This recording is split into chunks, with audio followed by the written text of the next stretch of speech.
बबनराव लोणीकर यांच्यावर आता सामनातून हल्लाबोल करण्यात आला। सत्तेचे श्रीमंतांच्या लोण्याचे अनेकांना अजीर्ण होतंय। मोदी स्वतःला जनतेचा प्रधान सेवक म्हणवतात, पण भाजपची मंडळी जनतेचे सावकार समजतात, असा हल्लाबोल आता सामनातून बबनराव लोणीकर यांच्यावर करण्यात आलेला आहे।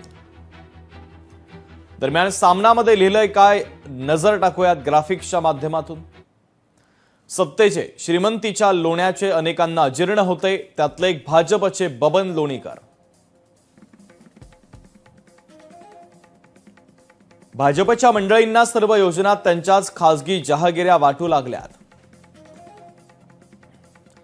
बबनराव, तुमच्या आडनावात लोणी असलं तरी सत्तेच्या उकळीनं बहुधा ते करपलंय, त्यामुळेच राज्यातील जनतेचा मतदारांचा अपमान करणारी भाषा तुम्ही बिनधास्तपणे करीत आहात। पंतप्रधान मोदी हे स्वतःला जनतेचा प्रधान सेवक म्हणून घेतात। मुख्यमंत्री फडणवीस हे स्वतःला मोदींचे नम्रसेवक संबोधतात, पण त्यांच्या पक्षाची ही मंडळी स्वतःला जनतेचे सावकार समजायला लागली आहेत।